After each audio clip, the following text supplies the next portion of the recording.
Kembali Tuhan kami menghampiri Engkau dengan kerendahan hati kami. Kami mengucap syukur Tuhan, Engkau masih memberikan kami kesempatan dengan tubuh yang sehat. Kami datang ke rumah-Mu, memuji-Mu, menyembah-Mu. Tiba saatnya Tuhan, kami akan mendengarkan firman-Mu. Biarkan firman ini Tuhan menjadi kekuatan buat kami. Berikan firman ini menjadi penghiburan buat kami. Biarkan firman Tuhan ini Tuhan memberikan jalan keluar buat kami. Hamba-Mu yang akan menyampaikan firman Tuhan sungguh terbatas. Tetapi kami memiliki Allah yang sangat tidak terbatas. Allah yang mampu dan mengerti setiap pergumulan hidup kami. Terima kasih Bapa. Urapi hamba-Mu, urapi jemaat-Mu. Biarkan kami membawa berkat-berkat di saat kami pulang Tuhan. Terima kasih Bapa, terpujilah nama-Mu. Di dalam nama Tuhan Yesus, kami telah berdoa dan mengucap syukur. Haleluya. Amin. Silakan duduk. Shalom. Bagaimana kabarnya hari ini? Luar biasa sungguhan tadi. Puji Tuhan. Seperti biasa saya mau berkata, ayo kita sama-sama belajar ya. Jadi waktu saya menyampaikan firman Tuhan bukan berarti saya lebih hebat dari saudara ya, kita sama-sama belajar. Sebelum firman Tuhan saya sampaikan, saya ingin menyapa dua tamu kita yang baru datang pertama kali, Ibu Noni dan Saudara Meklin ya, pertama kali datang ya. Beri tepuk tangan saudara. Ya. Semoga kerasan ibadah di GBT Hope ya, GBT House of Peace. Rumah penuh kedamaian ya. Saudara, akhir-akhir ini saya sering ketemu dengan banyak orang yang selalu mengeluh saudara. Ya. Mengapa Pak saya mengalami ini? Pak, mengapa saya mengalami ini? Gitu ya. Ekonomi saya semakin sulit, kesehatan saya semakin memburuk, keluarga saya semakin hancur. Sering kali saudara. Ya. Saya pikir-pikir lagi, orang ini cinta Tuhan, melayani Tuhan, ya. Tapi mengapa hal itu bisa terjadi, saudara? Ya. Saudara harus mengetahui, saudara, masalah dengan kehidupan kita ini satu paket, ya, tidak bisa terpisahkan, ya. Jadi jangan sampai saudara punya pengertian, saya sudah jadi anak Tuhan, saya sudah sungguh-sungguh, ya. Saya sudah melayani Tuhan, tetapi mengapa Tuhan kok izinkan masalah itu datang? Nah itu jangan sampai punya pikiran gitu. Karena perlu saudara ketahui, kita anak-anak Tuhan, ya walaupun di luar Tuhan, tetap semua ada masalah saudara. Betul enggak? Setuju? Ya, jadi bukan berarti kita anak Tuhan, kita diluputkan dari masalah. Tidak saudara. Ya, Tuhan tidak pernah berjanji hal itu saudara. Ya, kita anak-anak Tuhan pun pasti mengalami masalah. Tetapi perbedaannya, kalau orang dunia menghadapi masalah, dia berusaha menyelesaikan dengan kekuatannya sendiri. Dengan kekayaannya, ya, dengan kepinterannya, dengan koneksinya, ya. Tetapi kita anak-anak Tuhan, dalam menyelesaikan masalah, kita ada bersama dengan Tuhan, ya. Tuhan yang selalu menolong kita, saudara. Saudara, masalah itu bisa terjadi karena dua hal. Ya, pertama, karena kesalahan kita. Ya, jangan sampai gini, saudara. Mengapa sih Tuhan kasih masalah terus ke saya? Belum tentu dari Tuhan, saudara. Bisa juga karena kesalahan kita. Contoh, ya, kita banyak berutang buat foya-foya, ya, buat diong-diongan. Ya akhirnya punya hutang banyak, pusing 7 keliling. Ya, itu salah siapa saudara? Ya. Kalau kita berbohong atau mencuri, kita kena hukuman, itu salahnya siapa saudara? Ya. Karena apa? Masalah itu timbul karena kesalahan kita, kelakuan kita. Kita harus nyadari hal itu saudara. Jadi jangan sampai saudara habis berbuat tak benar, tiba-tiba ada masalah, Tuhan tolong, Tuhan tolong. Lucu, Tuhan tuh mikir gini, lucu temen kok nak gini. Sing berbuat salah kamu, sing berbuat dosa kamu, tapi minta tolong pada Tuhan. Ya. Yang kedua, kita sudah hidup benar, ya. Tetapi masalah itu mengapa kok datang? Ingat, semua itu pasti seizin Tuhan. Tujuan Tuhan apa, saudara? Dalam kita dikasih masalah, untuk memoles dan membentuk hati kita. Karena tanpa masalah, hati kita tidak akan terbentuk. Setuju sampai sini? Ya, kalau kita di zona nyaman, semua berkecukupan, badan sehat, tidak ada masalah apapun, sulit sekali kita mengalami Tuhan. Sulit sekali kita mengenal Tuhan, saudara. Saudara, hari ini saya mau beri tema. Suara saya agak benging ya saudara ya, karena saya habis flu. Suaranya tak bisa ngebas. Gak apa-apa saudara ya. Tema hari ini saya beri judul, jalani proses tanpa protes. Wow. Ya, kita jalani proses ini tanpa protes, tanpa bersungut-sungut ya. Apa sih tujuan Tuhan mengizinkan masalah itu datang dalam kehidupan kita, saudara? Yang pertama, proses itu, masalah itu membentuk karakter kita seperti Kristus. Ya, karena kita adalah anak-anaknya. Ya.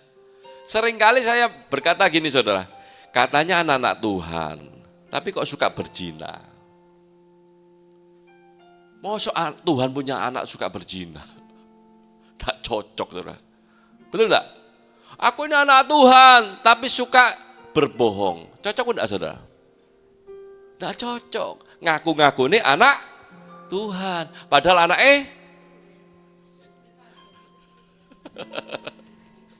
Kalau kita anak-anak Tuhan, pasti sedikit banyak ada DNA Tuhan dalam hidup kita.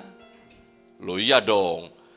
Kalau saya anaknya papa saya, sedikit banyak pasti ada sifat-sifat ya DNA yang saya punya. Tidak mungkin anak tetangga, tetangga, saya sama sama tetangga, bahaya saudara. Ya.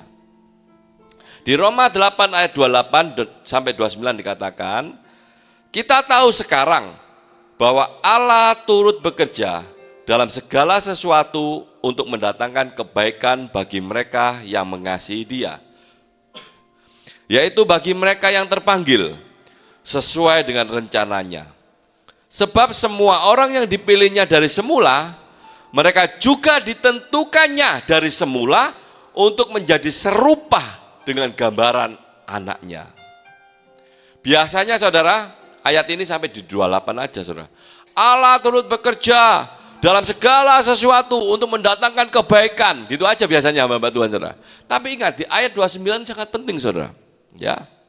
Sebab semua orang yang dipilihnya dari semula, kita semua orang-orang dipilih oleh Tuhan. Ya. Mereka juga ditentukannya oleh Tuhan, ditentukan oleh Tuhan. Ya. Dari semula untuk menjadi serupa dengan gambaran anaknya. Berarti Tuhan punya tujuan dalam hidup kita adalah kita serupa dengan Tuhan. Ya, kita harus menyerupai dengan Tuhan. Katanya anak-anak Tuhan. Siapa di sini yang anak-anak Tuhan? Angkat tangan. Tidak semua, saudara ya. Kalau anak-anak Tuhan harus sedikit banyak serupa. Kayak saya ada mirip sama papa saya pasti dong, sama mama saya pasti. Ya, karena kalau tidak mirip bahaya, saudara. Ya, pasti ada sedikit mirip-miripnya. Ya, saudara. Tujuan terbesar Tuhan kepada kita ciptaannya bukan sekedar membuat kita hidup nyaman bahagia. Ya. Tujuan Tuhan adalah membentuk hidup kita agar kita menyerupai Tuhan Yesus. Ya. Tuhan Yesus penuh kasih. Ya. Tetapi juga penuh kebenaran. Itu harus kita miliki. Ya. Tuhan Yesus punya kerendahan hati. Tetapi juga punya ketegasan. Betul tidak saudara? Tuhan Yesus sabar, tetapi juga taat kepada kehendak Tuhan kehendak Bapa sampai mati di kayu salib. Ya. Saudara punya karakter seperti itu. Punya kasih, punya kerendahan hati, punya kesabaran. Ini karakter Kristus, saudara. Ya. Karakter seperti ini tidak lahir dalam semalam. Tuhan berikan kami karakter kasih. Berikan karakter kami kerendahan hati, suka mengampuni. Tidak tiba dilala sudah hadir, saudara. Ya. Karakter itu akan terbentuk melalui proses kehidupan. Mulai pergumulan, persoalan yang kita hadapi, itu Tuhan izinkan untuk memproses kita. Sehingga kita serupa dengan Kristus. Saya sering menekankan kepada banyak orang. Kalau kita mau cari hikmat yang dalam, saudara. Masalah itu membawa kebaikan dalam hidup kita. Sungguh, saudara. Tanpa ada masalah, kita tidak mungkin bisa mengalami Tuhan. Tidak mungkin kita bisa mengenal Tuhan. Masalah itu baik buat kita, saudara. Iya. Dan ingat, Tuhan memberikan pencobaan tidak akan melebihi batas kemampuan kita. Setiap daripada kita beda-beda, saudara. Jadi saudara kalau mengalami masalah yang berat, lain daripada yang lain, dari orang lain, berarti saudara adalah orang yang kuat. Iya. Kalau bukan saudara dipilih Tuhan, ya, maka akan hancur hidupnya. Tapi karena Tuhan tahu saudara kuat, maka saudara diberikan ujian-ujian yang lebih berat porsinya. Tapi tujuan Tuhan semua baik, saudara. Orang yang belum pernah disakiti, belum pernah dikhianati, sulit sekali belajar untuk mengampuni. Bagaimana caranya bisa mengampuni kalau tidak disakiti, tidak dikhianati? Ya. Orang yang belum pernah menunggu, sulit sekali belajar untuk bersabar. Ya, betul tidak, saudara? Orang yang belum pernah mengalami kekurangan, sulit sekali belajar untuk bersandar dan tergantung pada Tuhan. Tuh, betul ini, saudara. Saya sering sharing dengan teman-teman saya. Kalau hartamu melimpah, ya, tidak pernah rasa berkekurangan, bagaimana kamu bisa berharap bergantung pada Tuhan? Loh, sungguh loh, saudara. Ya, maaf. Semua bisa ngomong di mimbar. Hamba Tuhan bisa semua ngomong di mimbar. Pinter fasih. Tapi betulkah hamba Tuhan itu bergantung pada Tuhan? Belum tentu, saudara. Kalau semua di zona nyaman, sulit sekali kita bisa bergantung pada Tuhan, saudara. Saya pernah melayani satu daerah kecil. Hamba Tuhannya itu bilang gini. Karena saya sedikit bagi berkat ke dia langsung meneteskan air mata. Dia bilang gini, Pak, Tuhan jawab doa saya. Loh, mengapa? Saya besok itu tidak ada makanan. Sampai di lubuk hati saya itu, aduh, saya pikir, kok untung saya ngasih, saudara. Padahal saya tidak ada, ya. Saya merasa, waduh, ini loh hamba Tuhan yang bergantung pada Tuhan. Tapi hamba Tuhan yang berkecukupan, naik Mercy, ya, naik Alphard, semua mewah, bahkan mobil-mobil sport, bisa tak menggantungkan hidupnya pada Tuhan, saudara? Itu sungguhan, saudara. Ayo kita belajar hari ini, ya. Kadang kita berkata, Tuhan, ubah keadaanku, Tuhan ubah ekonomiku, Tuhan sembuhkan aku, Tuhan pulihkan keluargaku. Tetapi Tuhan menjawab, aku tidak mau ngabulkan itu dulu, karena aku mau mengubah hatimu. Hati kita lebih penting Tuhan pikirkan, saudara. Kalau hati kita tidak dirubah oleh Tuhan, ya, maka hidup kita tidak akan menjadi berkat. Hidup kita tidak akan bisa disenangi banyak orang, saudara. Kebutuhan hidup saudara memang penting. Tetapi jauh lebih penting perubahan hidup kita. Sungguh. Kalau saudara doa terkabul, saya jamin saudara tidak akan berubah hidup ini. Hati saudara tidak akan berubah. Saya pernah bilang ke salah satu teman, Mengapa doa saya kok tidak dikabul-kabulkan? Saya bilang, mungkin hatimu keras. Loh iya, karena Tuhan itu tahu hatimu. Tuhan lebih mementingkan hatimu daripada mengabulkan doamu. Kalau hatimu keras tengkuk, bagaimana Tuhan bisa bekerja dalam hidupmu? Ada pun enggak anak-anak Tuhan yang keras kepala, keras tengkuk? Enggak ada di sini, enggak ada. Di GBT Hope enggak ada, semua baik-baik. Tapi di luar banyak, ya. Di sini enggak ada, betul enggak ada? Kok enggak yakin gini sih wajahnya? Berarti ada kalau enggak yakin. Ya, ayo belajar saudara. Hidup ini berapa lama sih? Enggak usah keras kepala. Ya, buat apa keras kepala? Apa untungnya? Tuhan yang Maha Kuasa aja dia mau merendahkan dirinya. Menderita, dipukul, disalib buat kita. Kok kita ini orang biasa, kok mau sombong-sombong? Apa sih yang kita harapkan? Saudara, jika keadaan berubah, tetapi hati tidak berubah, kita akan mengulangi kesalahan yang sama. Betul tidak saudara? Ya, seperti seorang pembuat keramik saudara ya. Mengambil segumpal tanah liat, dia ingin membentuk tanah liat menjadi keramik yang indah, ya. Diremas-remas, ya, dimasukkan mesin, diputer-puter, ya, dipres, press ini. Saudara senang dipres, banyak tekanan, ya, kan enggak mau toh, ya. Lalu dimasukkan ke dalam api, dibakar. Mungkin tanah liat itu enggak mengerti apa maksudnya yang membuat keramik itu, ya. Mengapa kok harus diremas dan dibakar? Ya. Namun sang pembuat itu tahu, ya. Tanpa proses itu tanah liat ini tetap menjadi tanah yang tidak bernilai. Tanah ini tidak berarti, tetapi melalui proses itu, ya, tanah itu akan menjadi keramik yang indah, yang bernilai tinggi. Saudara, emas itu bisa logam mulia karena dibakar dengan api 1065 derajat. Betapa panasnya saudara.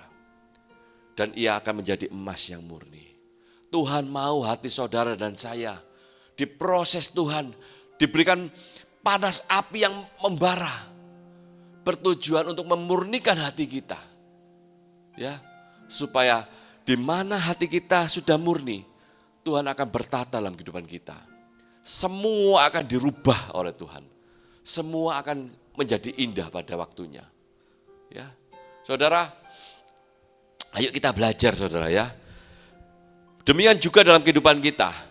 Masalah datang, tujuan Tuhan tidak menghancurkan kita.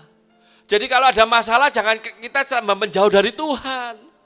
Ada masalah kita harus makin dekat dengan Tuhan. Tujuan Tuhan tidak pernah jelek saudara. Tuhan tidak pernah menghancurkan hidup kita. Tuhan tidak pernah memikirkan hal yang jelek dalam kehidupan kita saudara. Ya. Tetapi untuk membentuk kita, bejana hati kita supaya layak dipakai oleh Tuhan. Hati kita siap menerima berkat-berkat Tuhan, saudara.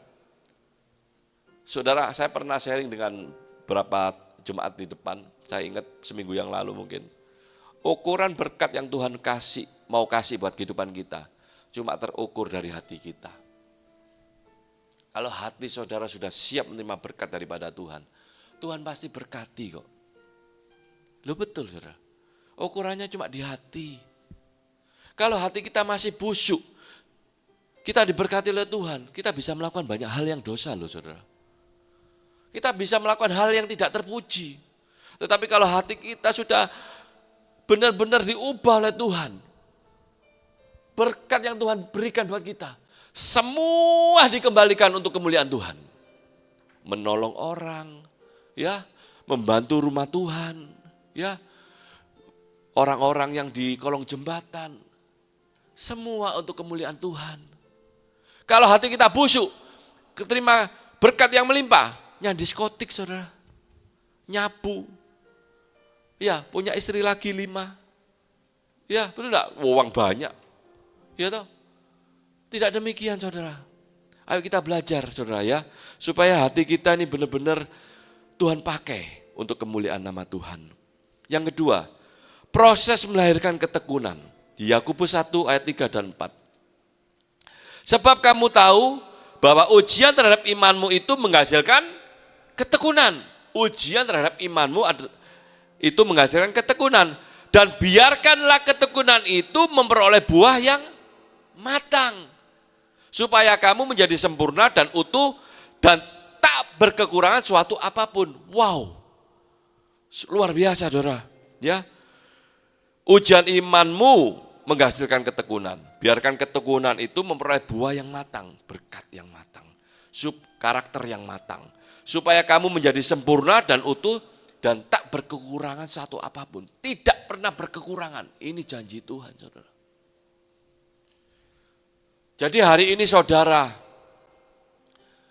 kalau hari ini saudara mengalami pergumulan, ya, ayo belajarlah bertekun dalam Tuhan. Ya, karena ketekunan itu menghasilkan buah yang matang. Ada orang hari ini menyala-nyala melayani Tuhan. Bisa 24 jam di gereja. Tapi belum tentu 1 tahun lagi dia seperti itu. Ini enggak buah yang matang, saudara. Buah karbitan. Kalau buah yang matang sekali tetap Dia menyerahkan hidupnya kepada Tuhan. Dia berjanji kepada Tuhan tidak mungkin diingkari, saudara. Kalau buah enggak matang, apalagi bosok, saudara. Waduh, enak ngomong ceplos, dan arti ini. Hati-hati, saudara. Saudara kalau mau hidup diberkati oleh Tuhan, ayo belajar firman Tuhan hari ini. Ya, jangan sampai saudara itu nanti pada waktu akhir hidup saudara, saudara menyesal. Ya, saudara perhatikan, Alkitab tidak berkata bahwa ujian menghasilkan keputusasaan. Ya, Alkitab juga tidak berkata ujian itu menghasilkan kegagalan. Ya, firman Tuhan berkata bahwa ujian menghasilkan ketekunan. Ya, ketekunan adalah kemampuan untuk tetap setia, tetap percaya, walaupun proses kehidupan yang berat kita hadapi. Ya, saya pernah di CG nyampaikan ada sekilo baja, saudara ya, pernah di CG saya nyampaikan. Kalau sekilo ini dibentuk kapal kuda, pembentukannya mungkin seminggu 2 minggu selesai. Dijual mungkin 100.000. Betul enggak, saudara? Ya 150 lah paling lama. Tetapi kalau baja ini diproses sampai berbulan-bulan, 3 bulan jadi pisau lipat. Ya, pisau lipat ini akan bisa dijual 500.000 dan jadinya bisa 2-3. Tetapi kalau baja ini terus diproses demikian rupa menjadi per arloji Rolex, pernya saja, saudara, bisa jadi ratusan per arloji Rolex, saudara. Satu per itu, saudara, bisa ratusan juta. Prosesnya enggak bisa setahun, 2 tahun, lebih 3 tahun, saudara, satu per itu, saudara. Jadi kehidupan kita ini kalau prosesnya berat, percayalah, nanti hasilnya tidak akan mengecewakan. Ya, ada kata-kata gini, no process, no progress. Ya, tidak ada proses, tidak ada kemajuan. Ya, setuju ya? Kalau tidak ada proses kita akan maju.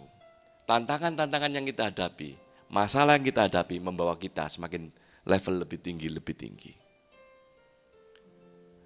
Saudara, banyak orang yang semangat di awal, tetapi berhenti di tengah jalan. Ya, mungkin saudara hari ini rajin ke gereja, tapi di saat saudara disuruh pilih di persimpangan jalan, belum tentu saudara tetap setia datang ibadah.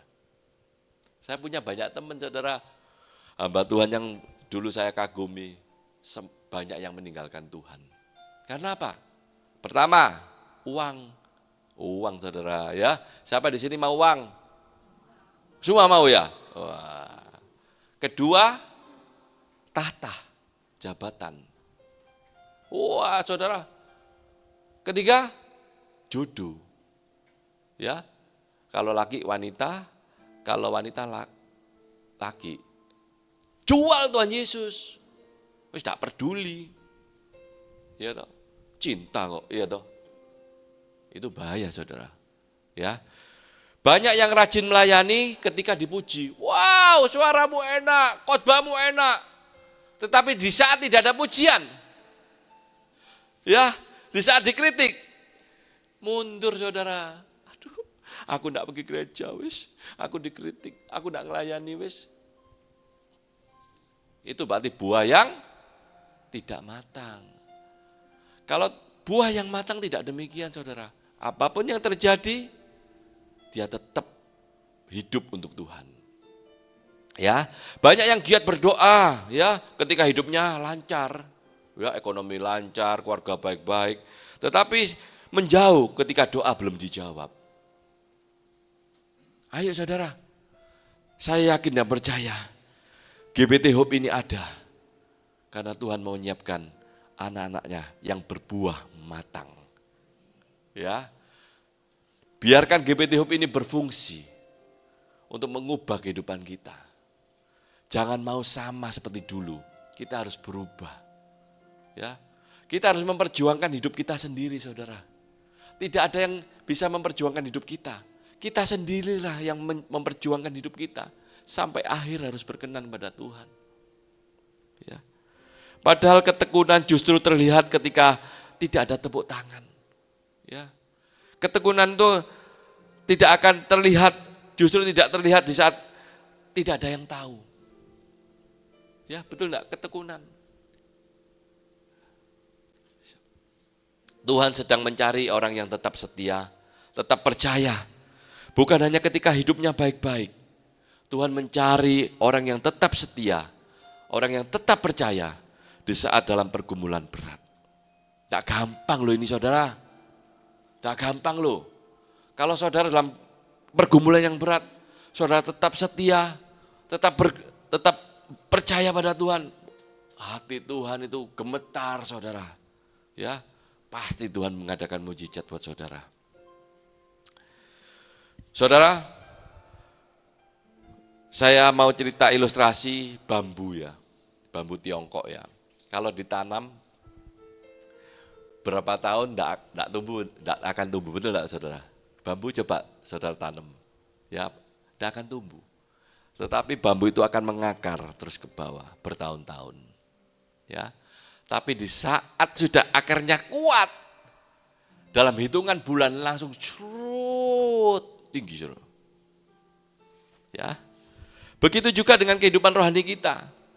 Kadang kita merasa tidak ada kemajuan apapun dalam hidup ini. Tuhan, ekonomiku tetap baik. Ya, doaku belum terjawab. Aku sakit tidak sembuh-sembuh. Ya, doa terasa pelayanan terasa biasa-biasa saja, usaha belum berhasil. Tetapi bisa jadi Tuhan sedang memperdalam akar iman kita, saudara. Iman kita diperhatikan oleh Tuhan, akarnya harus makin kuat. Karena akar ini penting loh saudara, akar ini penting loh. Kalau akar kita tidak kuat, percaya sama saya, kita tidak sampai ujung saudara. Percaya sama saya, banyak. Nanti pada antikris, saudara akan ditanya ikut Tuhan Yesus atau tidak. Kalau ikut Tuhan Yesus, saudara akan dibunuh. Itulah kita bisa tahu iman dari seseorang. Ya, bukan hanya di mimbar, bukan hanya hanya khotbah, bukan karena gelar pendeta, STH, MTH, bukan. Bukan.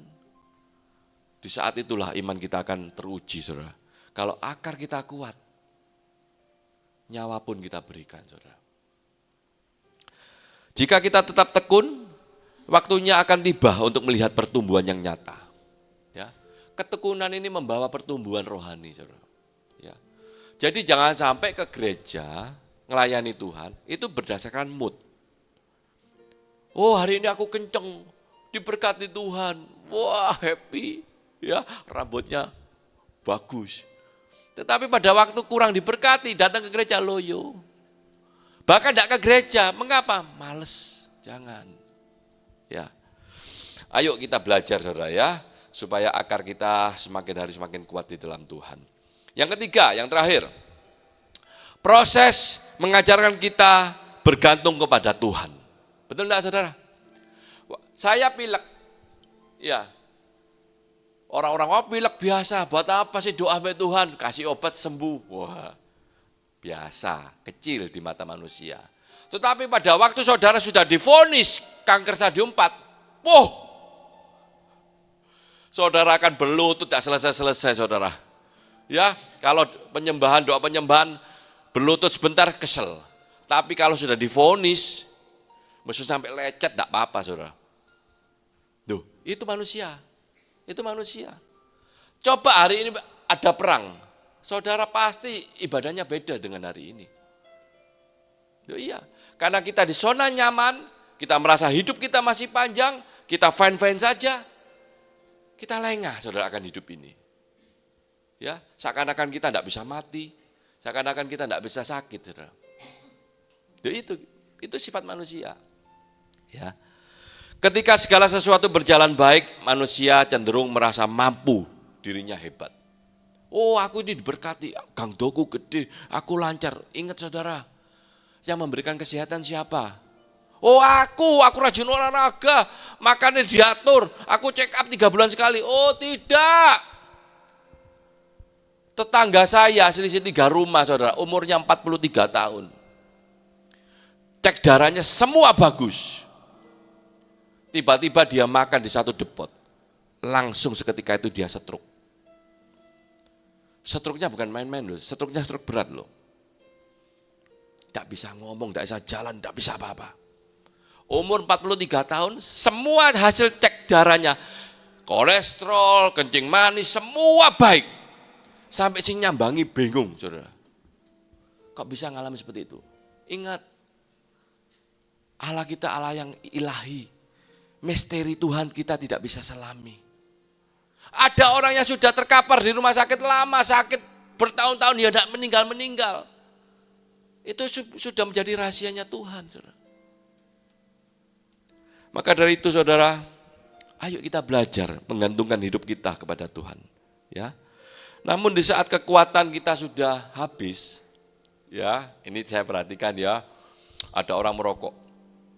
Sampai mati saya merokok, wes gaya deh ya, gak mungkin, ya mertua saya aja, mertua saya itu merokok berat, sampai sewakit loyo, megang rokok itu gak kuat udah, megang sebatang gak kuat, terus saya bilang gini, Pak, mandek kok, aduh gak bisa, tapi di saat tidak kuat ngangkat rokok ya mandek saudara, ya. Itu loh manusia, ya. Jadi jangan sampai mengandalkan kekuatan kita. Manusia ini rapuh. Hari ini saudara sehat, seminggu lagi bisa sakit saudara. Loh iya, hari ini kita bisa happy, belum tentu setahun lagi kita bisa ketemu. Itu sungguhan saudara, ya. Pasti kita akhirnya berkata pada Tuhan, Tuhan tolong aku sangat memerlukan Engkau, aku sangat membutuhkan Engkau. Tapi ingat pesan saya saudara, jangan sampai Tuhan tuh dipanggil, kita punya hubungan yang baik dengan Tuhan di saat kita cuma membutuhkan saja, jangan sampai seperti itu. Tuhan tidak suka seperti itu. Libatkan Tuhan dalam segala kehidupan saudara, baik susah maupun bahagia. Makanya waktu minggu lalu Bapak Noel ulang tahun di gereja, saya kan sempat bilang, saya bilang ini loh contoh yang baik. Biasanya kalau ulang tahun di rumah makan, tapi lek susah yang gereja. Loh ya Pak Gem, doa no Pak Gem. Aku susah Pak Gem. Oh iya doa. Ya, lek diberkati, happy rumah makan. Loh biasa gitu memang gitu saudara. Ya, makanya waktu itu saya sempat ada kata-kata, ayo suka duka harus bersama dengan Tuhan. Jangan susah tok eling Tuhan. Waktu seneng, waduh, wes tak Tuhan-Tuhanan, wes happy wes gitu ya. Jangan sampai seperti itu, saudara. Tuhan tidak ingin kita hanya mengenalnya sebagai pemberi berkat, tapi Tuhan ingin kita mengenal Dia sebagai Bapa yang setia. Ya, jangan sampai saudara ikut Tuhan karena ingin menerima berkat daripada Tuhan. Tok. Tuhan ingin kita menjadi anak-anak Tuhan, ya, dan mengakui Tuhan adalah Bapakku yang setia. Dia tidak pernah meninggalkan aku. di saat aku susah, di saat aku dalam lembah kekelaman, Tuhan tetap bersama dengan aku. Ya. Seringkali kita lebih mengalami kuasa Tuhan di saat kita melewati lembah kekelaman, saudara. Jujur, saya jujur. Saya ini hamba Tuhan. Waktu papa saya sakit di ICU, saya satu hari minim 20 pasal baca Alkitab. Wow, Tuhan, tolong. Ya saudara ya. Tapi sudah enggak ada. Sekarang tetap 20 pasal. Ya saya enggak munafik. Kadang-kadang cuma 5 pasal, kadang 10 pasal. Waduh, enggak kuat Tuhan, wabot Tuhan gitu ya. Tapi di saat ada pergumulan hidup, jangankan 20 pasal, 30 pasal jadi. Betul enggak? Itulah manusia, saudara. Tapi ini contoh yang tidak baik, saudara ya. Ya, jadi kita harus belajar, saudara ya. Seringkali kita merasakan kuasa Tuhan itu lewat lembah, ya, daripada ketika kita memperoleh keberhasilan. Biasanya kalau kita sudah berhasil, biasanya cenderung meninggalkan Tuhan. Biasanya seperti itu.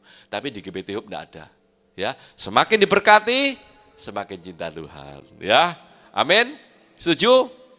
Semakin Tuhan tolong, semakin cinta Tuhan. Ya, jangan sampai saudara nanti diberkati Tuhan, Tuhan tolong, bye-bye GPT Hub. Wes aku tak jalan-jalan aja. Loh, kok lama enggak datang? Aku ngelencer. Loh, holiday, family time, me time. Ya, sesuai time-time semua, saudara ya. Ya, utamakan Tuhan. Ya, setelah ibadah boleh ngelencer. Besok minggu datang ibadah. Setelah itu ngelencer, saudara, nggak apa-apa. Ya sakno lah nggak ngelencer, saudara ya, nggak apa-apa. Tapi utamakan Tuhan dalam hidup saudara.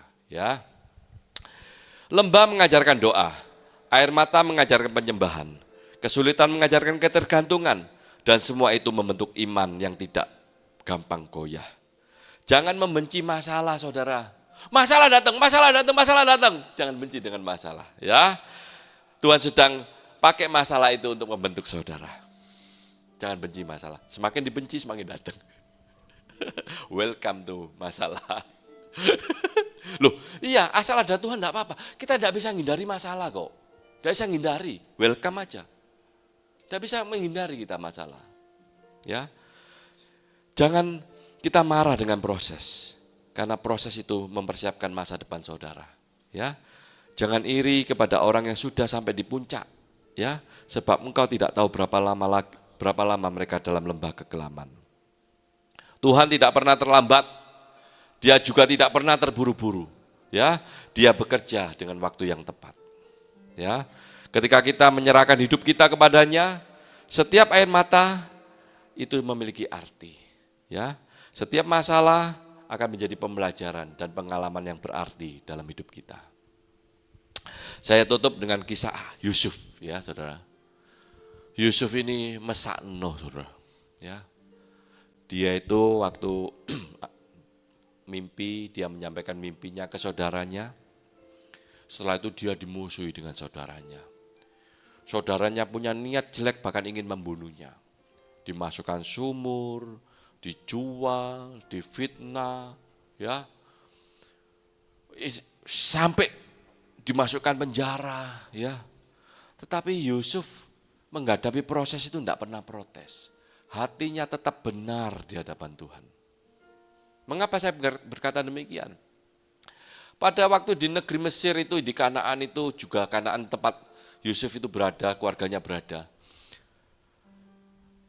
Saudaranya datang pada Yusuf. Pada waktu itu Yusuf sudah diangkat, ya, menjadi orang nomor 2 di Mesir, Perdana Menteri di Mesir. Dia minta tolong pada Yusuf. Apa yang Yusuf kerjakan, saudara? Yusuf datang memeluk saudaranya.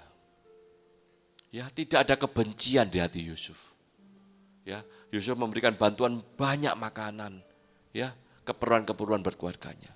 Wow, saudara. Ini hati yang benar di hadapan Tuhan.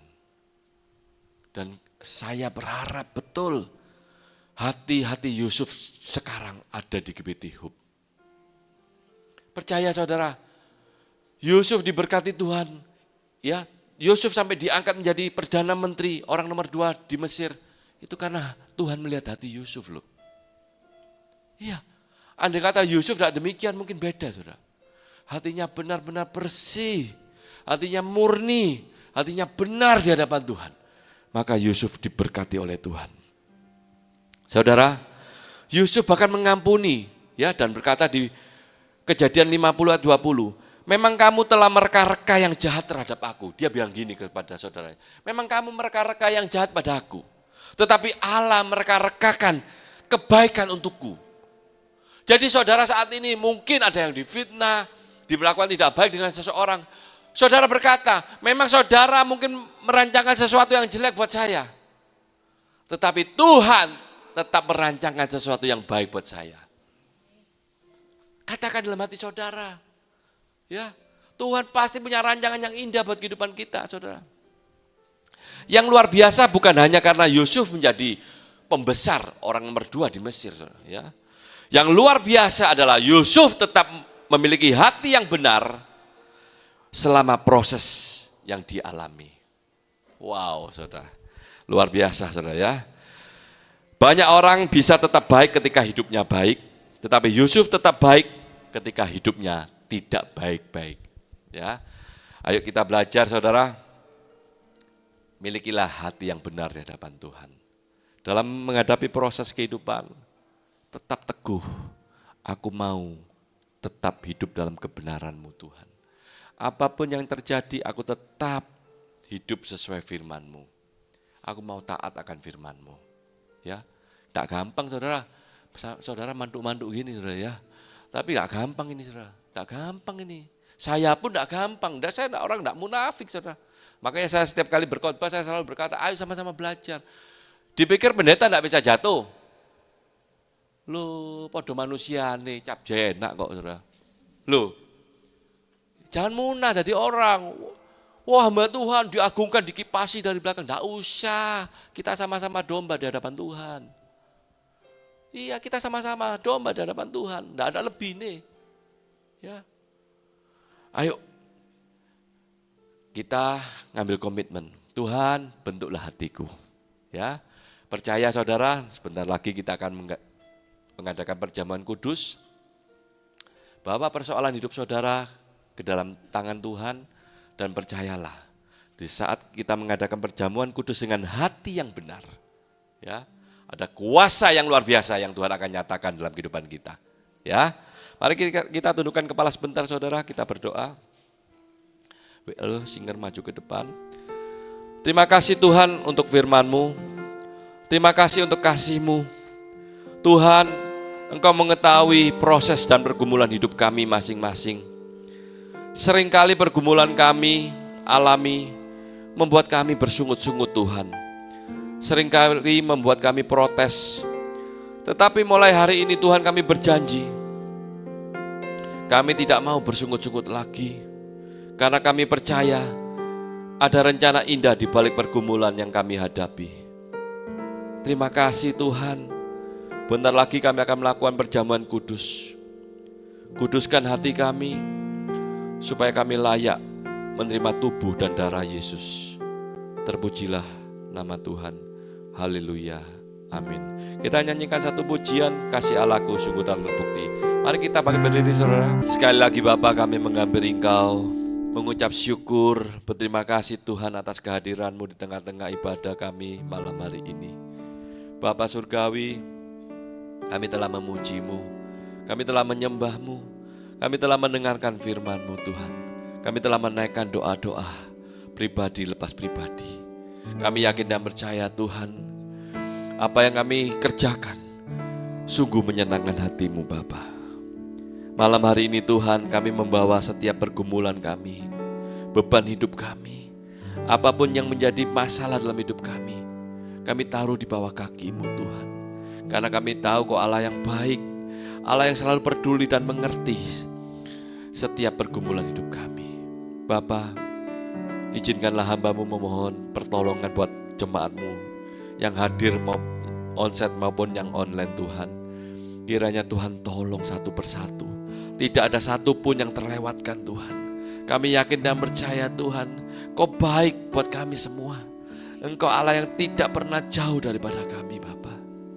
Terima kasih Bapa, terima kasih. Terima kasih. Kami yakin dan percaya saat ini pertolongan-Mu terjadi dalam kehidupan kami. Terima kasih Bapa. Kami juga berdoa Tuhan untuk pelayan-pelayan Tuhan yang ambil bagian malam hari ini.